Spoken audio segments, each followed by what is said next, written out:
하나 창조주 하나님 둘 구원자 예수님 셋 우리와 함께 계시는 진리의 성령님 He's show how to stop yeah 10, 9, 8, 7 6, 5, 4, 3 2, 1 He's show 사도신경 우리의 신앙 고백 사도신경 우리의 신앙 고백 사도신경 우리의 신앙 고백 자 1, 2, 3, 4 나는 전능하신 아버지 하나님 천지의 창조주를 믿습니다. 나는 그의 유일하신 아들 우리 주 예수 그리스도를 믿습니다. 그는 성령으로 잉태되어 동정녀 마리아에게서 나시고 본디오 빌라도에게 고난을 받아 십자가에 못 박혀 죽으시고 장사된 지 사흘 만에 죽은 자 가운데서 다시 살아나셨으며 하늘에 오르시어 전능하신 아버지 하나님 우편에 앉아 계시다가 거기로부터 살아있는 자와 죽은 자를 심판하러 오십니다. 나는 성령을 믿으며 거룩한 공교회와 성도의 교제와 죄를 용서받는 것과 몸의 부활과 영생을 믿습니다. 아멘. Say 아멘. 아멘. 아멘. 아멘. 아멘. Say 아멘. 아멘. 아멘. 아멘. 아멘. 마지막 아멘. 아멘. 사도신경 우리의 신앙 고백 사도신경 우리의 신앙 고백 사도신경 우리의 신앙 고백 사도신경 우리의 신앙 고백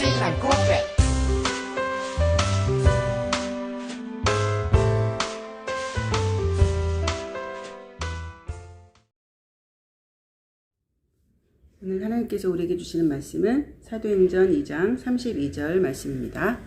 자, 우리 화면을 보면서 함께 읽어볼게요. 이 예수를 하나님이 살리신지라 우리가 다 이 일의 증인이로다. 아멘. 오늘은 부활주일이죠.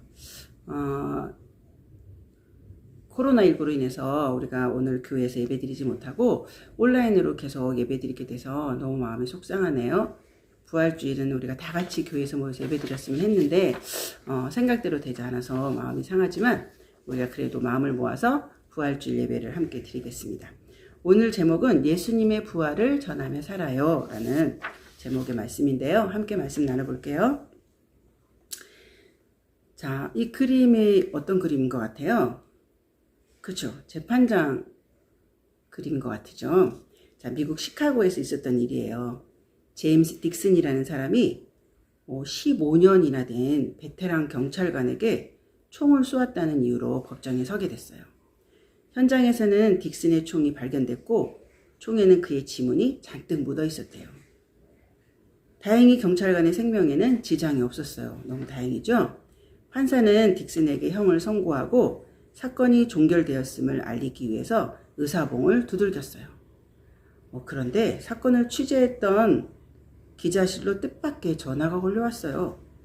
총에 맞은 경찰관이 만년필처럼 생긴 아주 작은 불법 권총을 가지고 있었다는 내용의 전화였어요. 기자에게 제보된 사건의 진실은 불법 권총을 소지한 혐의를 숨기려고 경찰관이 딕슨에게 모든 죄를 뒤집어 씌웠다는 거예요. 결국 이 사건은 재조사를 하게 됐어요. 그리고 마침내 딕슨이 총을 쏜 것이 아니라 경찰관이 가지고 있던 불법 권총이 우연히 셔츠 속에서 발사된 것이라는 사실이 발견된 거죠. 이래서 딕슨은 무죄 판결을 받게 되었어요. 너무너무 다행이죠. 증인의 제보가 없었다면 감옥에 가야 될 상황이었는데 다행히 증인의 제보로 인해서 무죄 판결을 받은 거죠. 사랑하는 우리 아가페 친구 여러분, 제임스 딕슨 사건으로 증인의 증언, 증인으로 사건이 진실이 밝혀지는 경우들이 종종 있어요. 증인의 결정적인 증언으로 죄가 없다는 것이 밝혀지거나 혹은 죄를 지은 것이 밝혀지기도 하죠. 보고 들은 것을 거짓 없이 말하는 증인으로 인해 재판의 결과가 바뀌거나 사람의 인생이 바뀌기도 해요. 그래서 증인은 정말 중요해요. 근데 여러분, 하나님은 우리도 세상에서 증인으로 살라고 말씀하세요. 우리가 알고 믿는 것을 세상 사람들에게 모두 전하라고 하셨어요. 그렇다면 우리는 무엇에 대한 증인으로 살아야 될까요? 이 질문에 대한 답이 바로 하나님의 말씀에 있어요. 자, 오늘 말씀을 통해 하나님은 우리에게 말씀하시는데, 자, 같이 읽어볼게요. 부활의 증인으로 살라. 예수님은 우리의 죄값을 대신 치르시고 십자가에 달려 죽으셨어요. 사람들은 유대인의 장례법에 따라서 예수님을 장사 지냈어요. 그리고 예수님이 죽으신 그날 바로 예수님의 시신을 무덤에 두었어요. 그 무덤은 바위를 파서 동굴처럼 만든 것이에요. 우리나라는 흙을 파서 무덤을 만들지만 이스라엘은 바위를 파서 동굴처럼 만들어서 거기다가 시신을 넣는 거예요. 무겁고 큰 돌로 무덤 입구를 막아놓아 아무리 힘센 사람이라도 혼자의 힘으로는 옮길 수가 없어요. 그런데 예수님이 죽으신 지 3일째 되는 날 놀라운 일이 일어났어요. 예수님의 무덤 입구를 막고 있던 큰 돌이 옆으로 굴려져 있고 무덤 안은 텅 비어 있었어요. 무덤은 왜 텅 비어 있었을까요?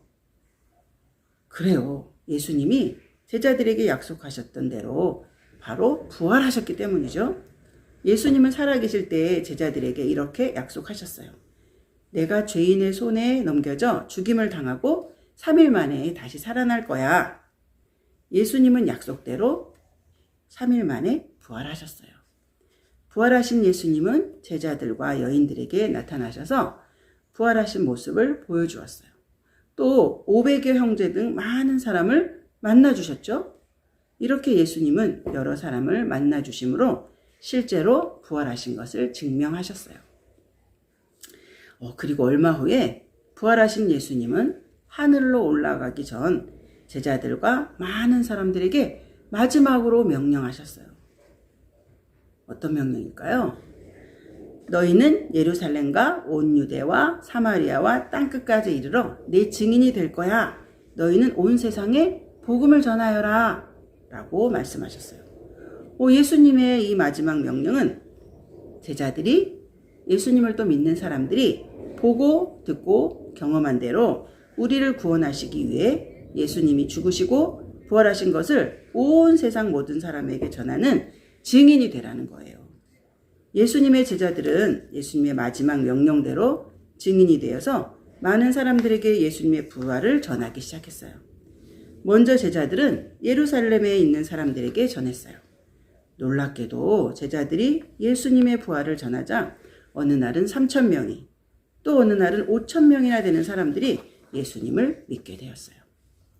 하지만 예수님을 믿지 않는 종교 지도자들은 예수님이 부활 소식을 전하는 것을 너무 싫어했어요. 그래서 제자들이 더 이상 예수님의 부활을 전하지 못하게 하려고 제자들 중에 베드로, 요한을 잡아다가 사람들이 많이 모인 그 공회에 세웠어요. 잡혀간 베드로와 요한은 어떻게 했을까요? 베드로와 요한은 두려워하지 않고 분명히 말했어요. 여러분이 십자가에 못 박혀 죽게 한 예수님을 하나님이 다시 살리셨어요. 우리는 보고 들은 이 놀라운 소식을 전하지 않을 수가 없습니다. 베드로와 요한은 부활하신 예수님을 더욱 담대하게 전했어요.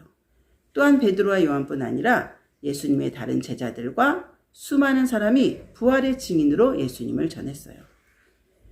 예수님의 명령에 순종한 제자들과 또 다른 사람들로 인해 부활하신 예수님이 계속해서 전해져 여러 나라의 많은 사람들이 예수님을 믿게 되었답니다. 그리고 이렇게 많은 사람이 예수님을 믿고 또 복음을 전하는 일이 약 2000년 동안 이어졌대요. 그래서 지금이 우리에게까지 복음이 전해진 거죠. 그래서 우리도 복음을 듣고 우리를 위해 죽으시고 부활하신 예수님을 믿게 된 거예요. 자, 사랑하는 우리 아가페 친구 여러분, 사도행전 2장 32절은 이 예수를 하나님이 살리신지라 우리가 다 이 일의 증인이로다 라고 말해요.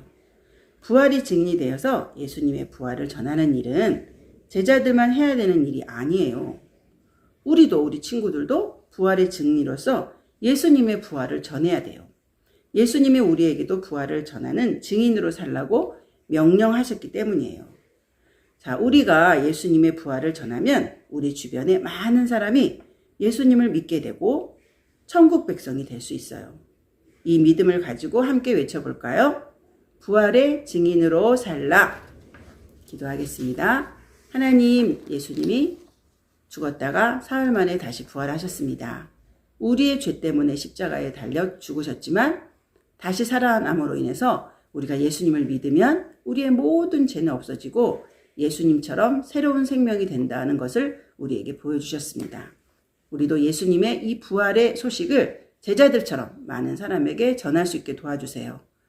오늘 우리가 비록 교회에 나와서 예배드리지 못하지만 우리 사랑하는 친구들, 가까이 친하게 지내는 친구들에게 예수님의 부활의 소식을 담대히 전할 수 있는 멋진 예수님의 제자가 되게 도와주세요.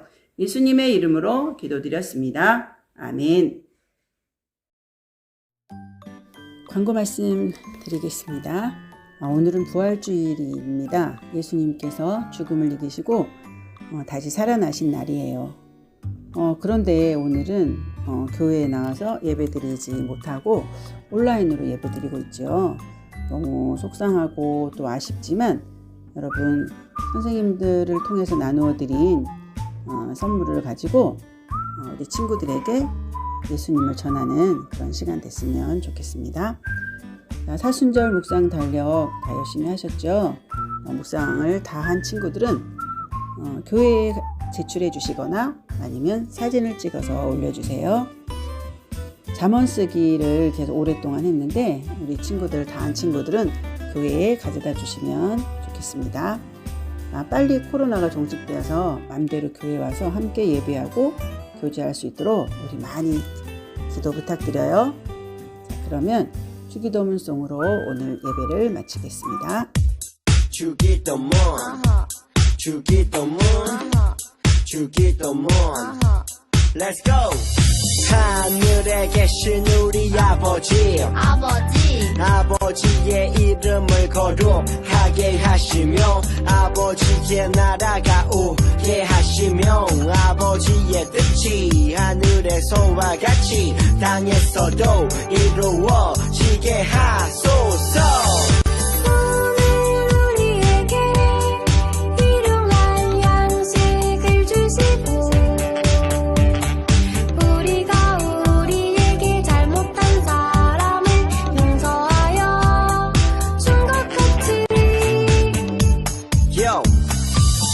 죄를 용서하여 주시고 우리를 시험에 빠지지 않게 하시고 악에서 구하소서. 나라와 권능과 영광이 영원히 아버지의 것입니다. 나라와 권능과 영광이 영원히 아버지의 것입니다. 아멘. 한 번 더 아멘. 다 같이 아멘. 마무리 아멘.